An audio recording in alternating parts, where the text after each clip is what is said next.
bonjour à tous. J'espère que tout le monde va bien, comme d'habitude. Comme je disais, on continue aujourd'hui nos lives sous la thématique Semaine européenne de réduction des déchets, qui finit le 29, donc il me semble que c'est samedi. Mardi, on a déjà parlé consommation raisonnée et consciente avec Déborah du compte Je me recycle. Je vous invite à aller voir les vidéos en IGTV. Il y a le replay ou sur notre compte YouTube. C'était hyper cool et je pense que ça va être tout aussi cool aujourd'hui. Avec Cathy, on va voir ensemble comment réduire ses déchets et éviter le gaspillage alimentaire. Cathy, tu es la fondatrice du compte Instagram Les Écoloutres et du blog du même nom. Alors avant que tu te présentes, je tiens à préciser que c'est un live qui est interactif, donc vous n'hésitez pas à transmettre vos retours d'expérience, vos questions en commentaire et on essaiera de les traiter. On en a déjà récolté pas mal dans nos précédents posts, dans nos stories, donc je pense qu'on va commencer par là. Eh bien Cathy, je te donne la parole, je te laisse te présenter, puis après on posera les questions. Ça marche. Donc, Cathy, je suis ergothérapeute, maman d'un petit garçon de 6 mois et demi.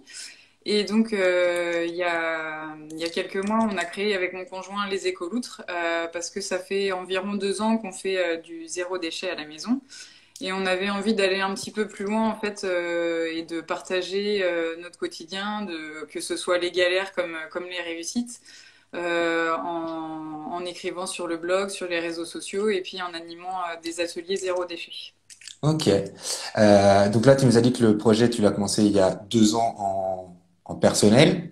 Oui, c'est ça. Et donc là, maintenant, tu nous as dit il y a quelques mois, donc c'était il y a à peu près combien de temps que tu as commencé à faire le blog et tout? Au mois de mars, pendant Mois de le mars. confinement. Ok. Donc c'est tout récent. Donc je C'est vous ça. invite à tous ceux qui nous regardent, je vous invite à aller liker après le live, bien sûr, la page Instagram des Écoloutres et d'aller sur leur blog. Pourquoi avoir commencé ce projet? En tout cas, pourquoi aussi avoir commencé à faire de la démarche zéro déchet, peut-être plus globalement? Le zéro déchet, c'est un peu parti d'un défi. Enfin, comme on pourrait avoir les bonnes résolutions de Noël, on s'est dit, tiens, cette année, on va en faire un petit peu plus pour la planète.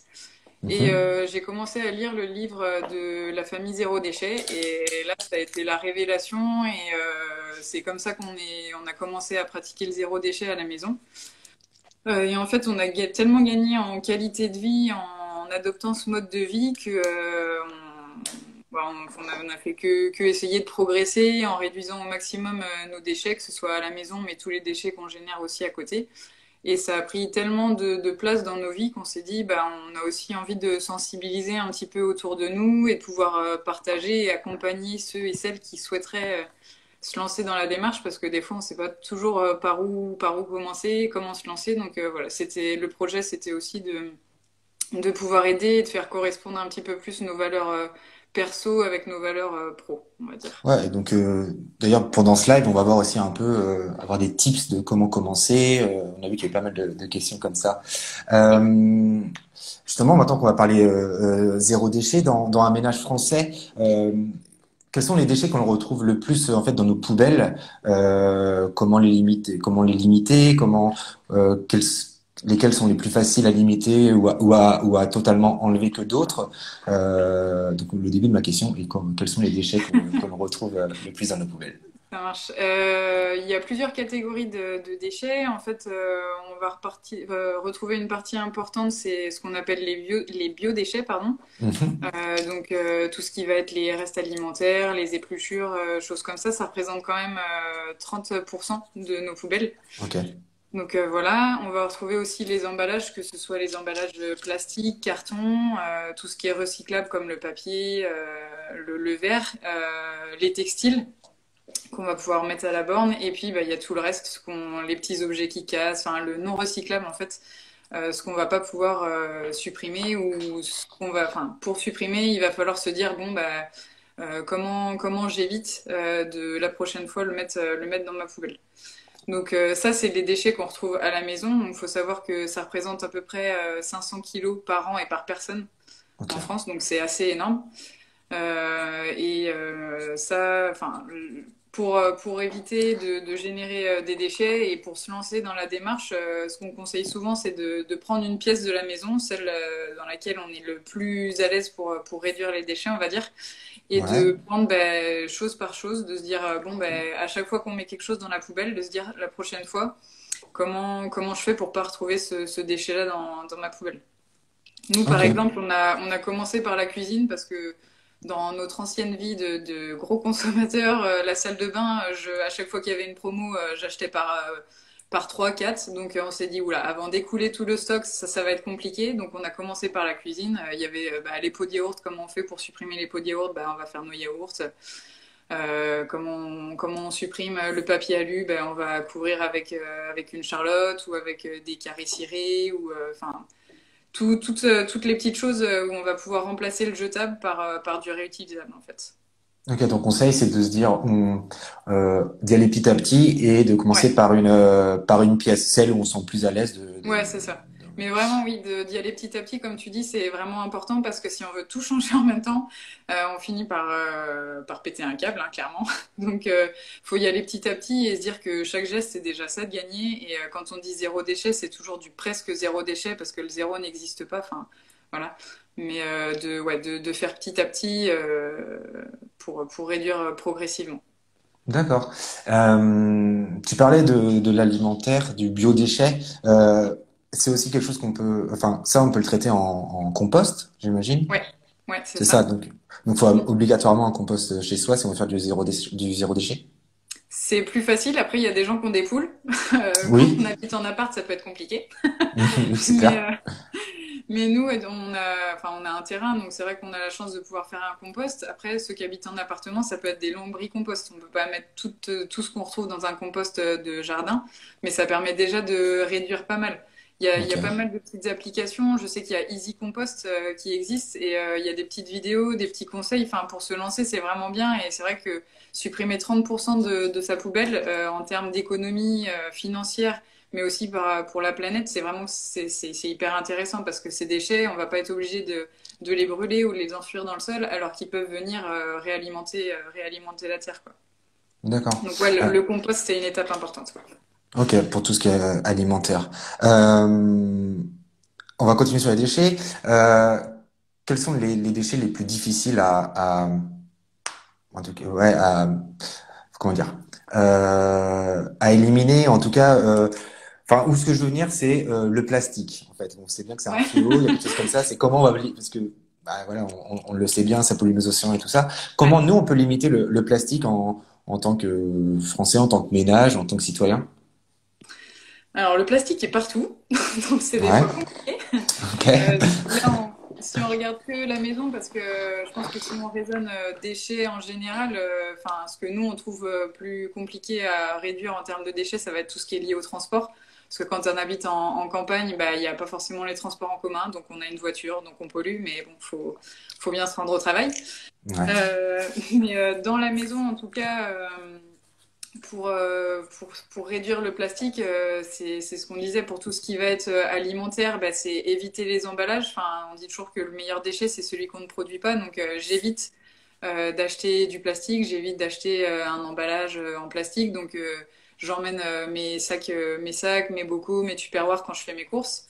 Donc, ça veut dire qu'il faut que je prévoie aussi généralement ma liste de courses en avance. Donc ça c'est pour ce qui est emballage. Après pour ce qui va être de l'usage unique, je remplace par du lavable, tout ce qui va être les cotons-tiges, les cotons les démaquillants, le cellophane, l'alu, toutes ces choses-là en fait j'opte pour des solutions réutilisables. Alors il y en a plein, hein. ouais, si tu peux nous donner quelques exemples. Ouais, du coup, c'est vrai que pour les cotons démaquillants, il y a les lingettes lavables, en fait. Pour les cotons-tiges, il y a des cotons-tiges lavables ou les cure-oreilles, enfin voilà. Dans la cuisine, il va y avoir les charlottes pour remplacer le cellophane. On peut avoir son sac à pain pour éviter le petit sac de la boulangère, enfin le petit sachet de la boulangère. Il y a plein, plein de choses qu'on peut faire au quotidien et dont on se rend pas forcément compte. Donc on change un petit peu ses habitudes. Ouais, c'est ça. Franchement, c'est des habitudes. C'est long à changer les habitudes, mais quand on commence à le faire, ça fait tellement du bien moralement de se dire qu'on fait un geste pour la planète, pour les générations futures aussi, parce qu'on sait pas trop ce qu'on va leur laisser. Et puis, financièrement, de se dire, mine de rien, je peux réduire mes déchets comme ça, enfin, et gagner de l'argent. Parce qu'il y a aussi les achats d'occasion. Ça, c'est une troisième alternative à l'achat Mhm. plastique neuf. Euh, c'est d'acheter sur des sites de seconde main, en fait, ou auprès de créateurs qui font de l'upcycling, comme on parlait de Déborah mardi. Ouais, exactement. Du coup, c'est de revaloriser la matière qui peut encore être utilisée, les objets qui peuvent encore être utilisés, quoi. Ouais, donc au final, on diminue son empreinte carbone Ouais, c'est de ça. différentes façons, soit dans sa maison, Mm. soit avec ses déchets, et ou bien avec ses achats.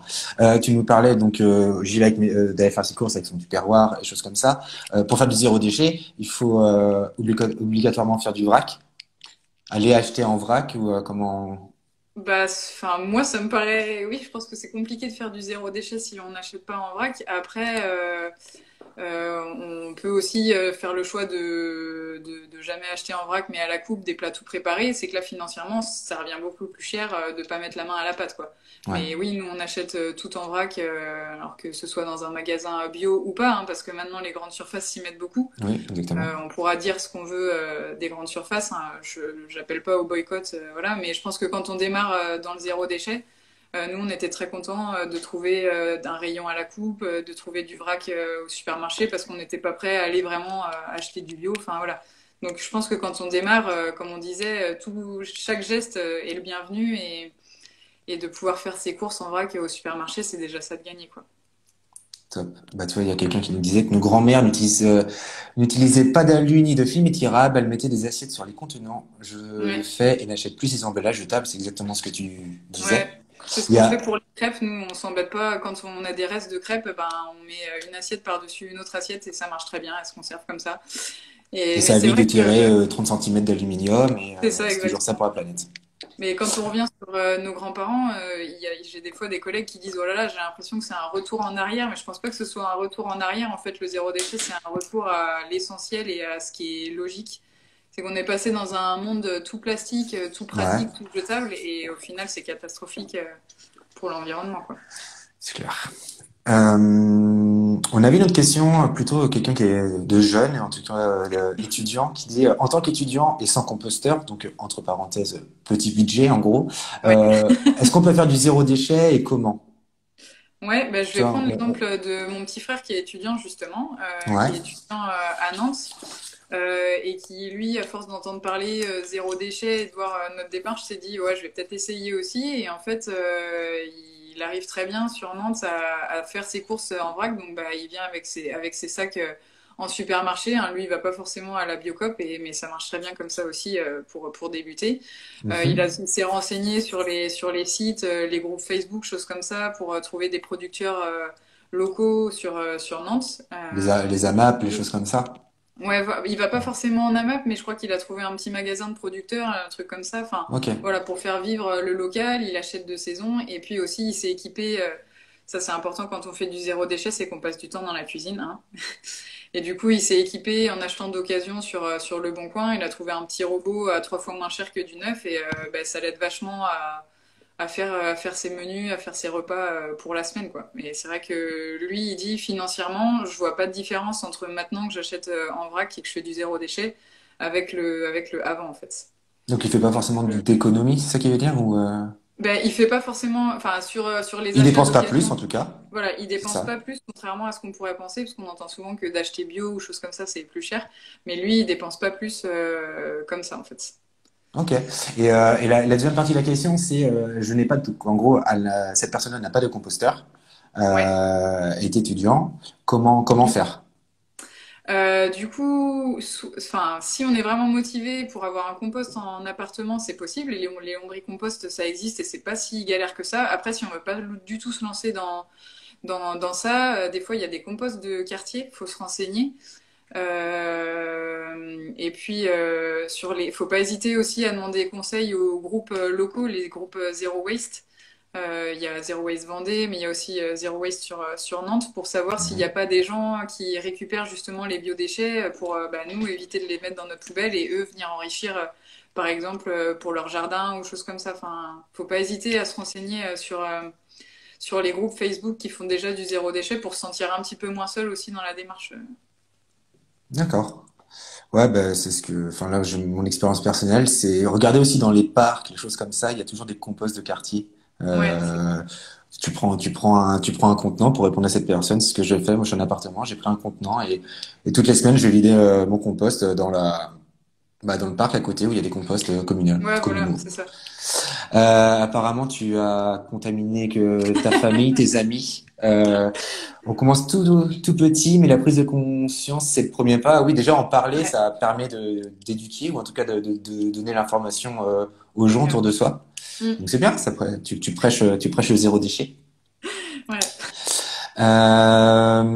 Qu'est-ce qu'on avait d'autre comme question? Ouais, la catégorie des déchets la plus gaspillée par les Français, je sais plus si tu nous l'as dit. La plus gaspillée, je saurais pas te donner des chiffres. Après, là où on génère le plus, enfin, on utilise le plus de ressources, je pense que c'est aussi dans tout ce qui est textile et puis informatique, enfin le numérique. Ok. Tout ce qui va être les smartphones, les ordis, enfin voilà. Donc là, faut pas hésiter à acheter d'occasion, reconditionner. Enfin maintenant, ça marche très bien. Et puis aussi de se demander, est-ce que j'ai vraiment besoin de changer de téléphone alors qu'il marche encore? Est-ce que j'ai vraiment besoin du dernier iPhone? C'est aussi par là que passe la démarche zéro déchet, quoi. C'est de se dire, est-ce que j'en ai vraiment besoin? Et si j'en ai besoin, comment je me le procure en essayant de respecter au mieux l'environnement, quoi. Ouais, c'est exactement. Enfin, ça fait écho à ce que disait Déborah mardi, Ouais. c'est de la consommation engagée et consciente. C'est avant de consommer, c'est de réfléchir à si j'en Mm. ai besoin. Et une fois que j'en ai besoin, se demander où est-ce que je peux acheter pour que ça fasse moins de mal entre guillemets à la planète, mais aussi aux humains, à l'exploitation des enfants, des choses comme ça. C'est ça. Ouais. C'est la remise à question en fait avant d'un achat compulsif. Ouais, clairement. Donc tout à l'heure, tu parlais comme quoi la cuisine était importante. Enfin, on cuisinait beaucoup en tant que zéro déchet. Ouais. Donc l'alimentation, c'est une étape importante. Enfin, c'est un des plus gros budgets des Français de toute façon Ouais. de l'achat d'aliments. Euh, pour le zéro déchet, c'est une étape importante. Et comment on peut éviter aussi le gaspillage alimentaire qu'on pratique du zéro déchet, parce que il y a ça aussi. Ben, je pense que de prévoir déjà ses repas ou ses courses, du moins, ça évite d'acheter trop. Toujours de se dire, enfin, de consommer raisonnablement et pas en abondance, comme le disait Déborah mardi. Ouais. Pour éviter le gaspillage alimentaire, ça va être voilà, de faire sa liste de courses, d'acheter que ce dont on a besoin. De bien conserver aussi dans le frigo parce que enfin, il y a des compartiments, c'est plus froid en haut, donc ça va être plutôt tout ce qui va être fromage, viande crue, enfin voilà. Et puis plus on descend, plus on arrive vers les légumes, les choses qui ont moins besoin de fraîcheur, donc bien utiliser le frigo. Et puis ça va être aussi d'essayer de passer sur certaines plateformes comme Phoenix ou Too Good To Go pour récupérer des aliments qui pourraient partir à la benne et qui finalement sont encore tout à fait consommables. Ça, c'est valable aussi pour ce qu'on a dans le frigo, entre la date limite de consommation et puis la date préférentielle de fraîcheur, enfin de consommation, où certaines fois, en fait, même la date passée, c'est encore consommable. Enfin, les yaourts, ça peut être consommé quelques jours après. Enfin, voilà. Ok, De ouais, se... donc l'idée c'est de prévoir, Ouais, de d'aller prévoir. aussi dans les choses un peu Mm. alternatives. Donc pour le moment, tu nous as cité Phoenix, Too Good To Go, tu nous en as cité un autre, j'ai noté Easy Compost pour les composts. Donc Ouais, tout ça, on va le retrouver. Enfin, je le dis à ceux qui nous regardent, mais je le mettrai en description IGTV et YouTube avec des liens, comme ça pourrait aller soit sur les comptes Instagram, soit sur les sites. On a une question de Matt Gibb. As-tu pu calculer l'économie financière que tu as fait sur l'année entre le zéro déchet et une autre façon de consommer? Et as-tu également pu faire un bilan carbone? Que c'est des choses. euh, non, on n'est pas du tout allé jusque-là, mais par contre, niveau budget, au niveau alimentaire, on est sur la même chose qu'avant. Sachant que on se prive pas du tout. Enfin, on achète en vrac ce dont on a besoin.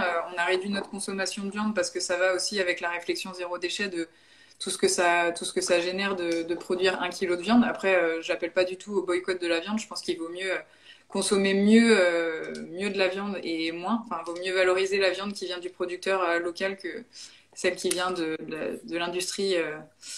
américaine, par exemple. Ouais. Mais voilà, on se prive pas et au niveau alimentaire, on n'a pas fait de, on dépasse pas ce qu'on dépensait avant. Par contre, là où on a économisé beaucoup, c'est tout ce qui va être textile. Enfin, on n'achète que ce dont on a besoin et d'occasion.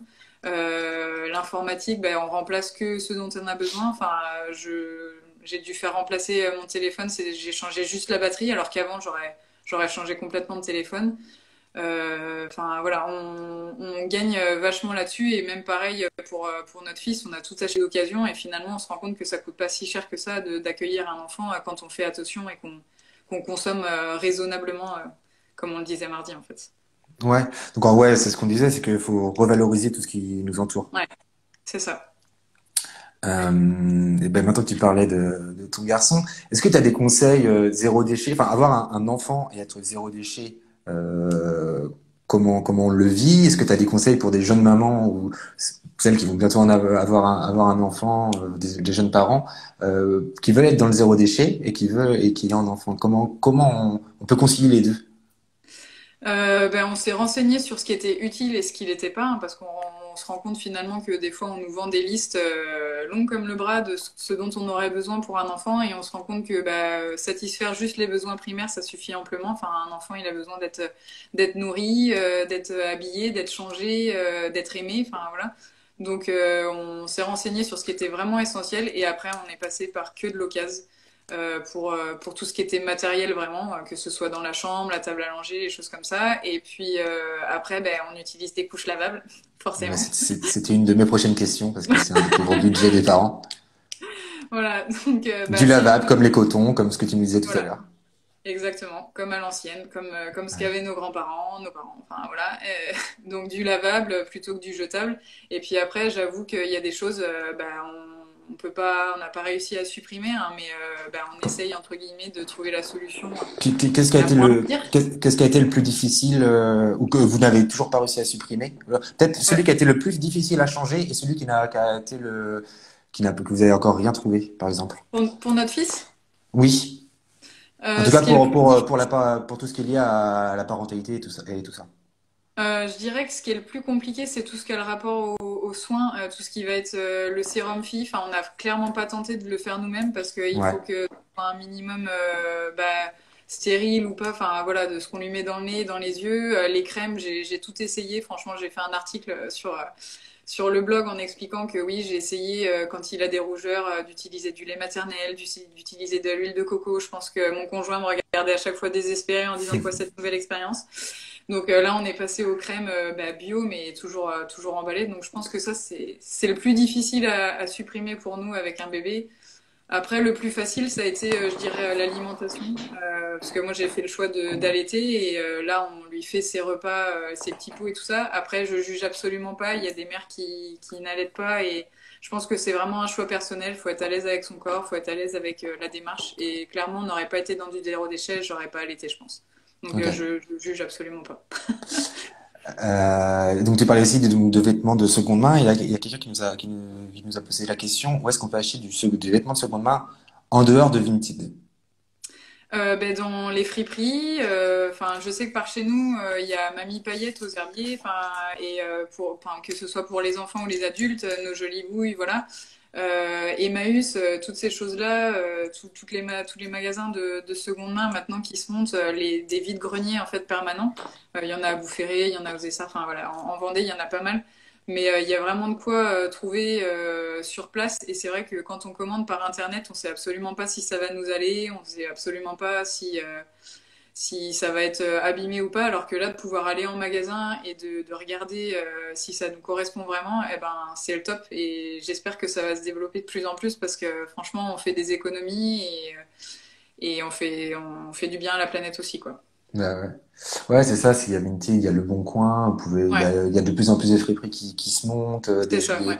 des dépôts ventes. Emmaüs, ils sont en train de faire des magasins aussi en Mm. centre-ville, des choses comme ça, des grands magasins, des ressourceries. Donc, il y a beaucoup d'alternatives, ouais, c'est vrai. Mais c'est vrai Ouais. c'est entre guillemets plus difficile d'accès parce que c'est pas dans les zones industrielles qu'on a l'habitude de voir. C'est ça. Et franchement, pour les enfants, j'invite vraiment à acheter d'occasion parce que c'est juste affolant.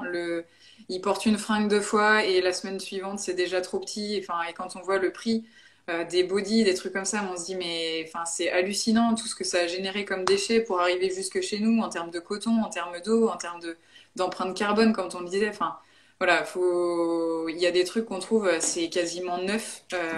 Faut vraiment pas s'en priver, quoi.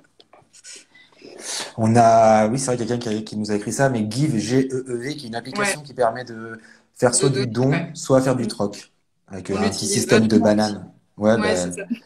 je suis un giver également. Si vous avez des questions, si vous avez des dernières questions, ça va être le moment de le poser parce que ça va bientôt faire une demi-heure qu'on est ensemble. Petit récapitulatif. Tu nous as parlé du livre La famille zéro. Ce que je voulais savoir, est-ce que c'est un livre que tu recommandes? Est-ce que c'est quelque Ouais, chose qui nous, vous a franchement, accompagné? c'est notre Bible du zéro déchet. Ça, on l'a acheté neuf, j'avoue. Euh, mais on est souvent en Ouais, train mais de c'est pour la bonne regarder dedans cause. pour Ouais, voilà, on va se dire. Et du coup, c'est vrai qu'on est souvent en train de regarder dedans parce qu'il y a plein d'astuces, plein de recettes. Et des fois, quand tu es en doute, même ne serait-ce que sur ce que tu fais, de relire pourquoi tu le fais, c'est hyper intéressant. Enfin, voilà. Ouais. Nous, Ouais, donc quelqu'un qui veut se lancer dans le zéro déchet, tu lui conseillerais, en plus de se dire, je commence par une pièce et des choses comme ça, et après, petit à petit, dans cette pièce, je change mon jetable ouais. en zéro déchet. Tu vas dire d'acheter ce livre? Ouais, franchement, Ok. c'est un super livre. D'autant plus pour les gens comme moi qui n'aiment pas du tout lire. Il y a plein de dessins, donc c'est formidable. Bon, bah, c'est parfait. Tout ce qui est compost, tu nous as donné le nom de Easy Compost Ouais. qui peut nous aider. Faut s'approcher d'associations ou de sa communauté pour voir les Mm, composts de quartier. On peut en avoir aussi en ouais, appartement, ça existe. Les vêtements de la seconde main. c'est ça. D'acheter en vrac, c'est plus facile parce que vous n'avez pas tous les emballages aux alentours. Et Ouais. après, oui, tout ce qui est yaourt, des choses comme ça, après, on est plutôt dans l'électroménager, mais ça, c'est un investissement qui est rentabilisé assez rapidement. Ouais, et puis de faire réparer aussi, Oui, c'est ça, au l'électroménager. lieu de jeter ou d'acheter du neuf, bah faire réparer en fait, c'est pareil. Ok. Et pour éviter le gaspillage alimentaire, parce que dans la semaine européenne de réduction des déchets, il y a aussi le gaspillage alimentaire, prévoir ses repas et Mm, d'essayer de bien les conserver, de faire attention à tout ça. c'est ça.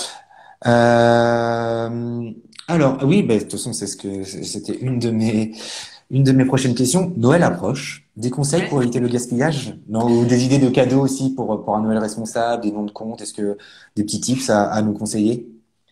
Bah, déjà pour éviter le gaspillage, c'est ce qu'on disait, hein, enfin éviter d'acheter des tonnes et des tonnes de bouffe, enfin, de prévoir ses repas pour que tout le monde mange bien, mais sans se faire péter le bide comme on dit chez nous, même Ouais. si ça se dit pas. Mais voilà. Et du coup, bah, s'il y a trop, enfin que chacun puisse repartir, c'est ce qu'on avait fait pour le baptême de notre fils. On avait prévu 10 fois trop de mojettes, bah, chacun est reparti avec un peu de mojettes. Enfin, voilà. Et sinon, bah, d'éviter la vaisselle jetable et de partir avec du lavable, enfin comme on a dans le quotidien. Et comme disait Déborah, pour les cadeaux, bah, de partir sur vraiment des choses de producteurs ou d'artisans locaux qui font vivre aussi nos centres-villes. Des idées de contes, bah, franchement, je parle toujours d'elle, mais ça a été vraiment une révélation. C'est vraiment Julie qui est vraiment dans une démarche zéro déchet poussée parce que elle fait des Julie? créations. Ouais, vraiment Julie, c'est son Vraiment, compte. ah, d'accord, ok, je crois que c'était deux mots. Vraiment Julie, c'est le nom du Ouais, compte. Ah, d'accord. c'est son nom. Ok. Donc on invite à aller voir. En fait, elle part de tissus qu'elle chine, qu'elle trouve en recyclerie et elle leur donne une seconde vie en faisant des objets de zéro déchet. Donc ça peut être des idées de cadeaux de Noël pour partir sur des éponges, des charlottes, des carrés cirés, du coloriage aussi. Enfin ça, on n'y pense pas pour les enfants, mais au lieu d'avoir plein de feuilles, des coloriages lavables, enfin, elle a toutes ces choses-là. Et enfin franchement, Top. je parle souvent d'elle, mais c'est que j'adore sa démarche, quoi. Top. Bien, merci Cathy. Mais de C'était rien. cool. Est-ce que t'as autre chose à dire, un dernier mot à ajouter ou c'est Non, bon? mais enfin voilà, de faire petit à petit et de se dire que personne n'est parfait et en même temps, on n'a pas besoin, on dit souvent, on n'a pas besoin d'une personne qui fait parfaitement du zéro déchet, de plein de de plein de petits gestes au quotidien, voilà, pour avancer petit à petit et se dire que ce qu'on fait, c'est Top. Eh ben, donc, allez-y petit à petit. Noël arrive, évitez les papiers cadeaux en tissu, en papier, justement, mais faites-les en tissu, consommez local. Réfléchissez un peu avant d'acheter. On mettra tous les liens dans l'IGTV. Allez liker ton compte Instagram, Les Écoloutres et le site web. Tes conseils utiles, zéro déchet, moi ça m'a plu. On va essayer de les appliquer. Donc comme je disais, on invite les personnes qui ont participé à ce live de te suivre partout. J'espère que ce live il vous a plu, qu'il vous a été utile. Je vais le mettre en IGTV, sur YouTube, pour qu'il soit accessible en replay comme les précédents. Donc vous n'hésitez pas à nous suivre sur Instagram, sur Facebook, sur LinkedIn, sur YouTube. La semaine européenne de réduction des déchets, c'est jusqu'à samedi. Il y a plus de 3500 animations en France. Donc allez sur leur site officiel. Il y a des agendas, des choses comme ça pour que vous voyez tout ça. Et puis pourquoi pas participer. Nous, on va se retrouver la semaine prochaine avec Laura du compte Allo Hypnose pour une thématique confinée et apaisée. En fait, on va parler de gestion des émotions et de techniques pour décrocher après une journée de télétravail. Encore merci Cathy. Je Merci vois à toi. que ton site web a été mis dans les commentaires. C'est excellent. C'était c'était hyper cool, instructif et ouais, bonne continuation avec les écoloutres. Ben, merci beaucoup. Et merci à tous ceux qui nous ont regardés. Passez une bonne soirée. Merci. Ciao. Salut.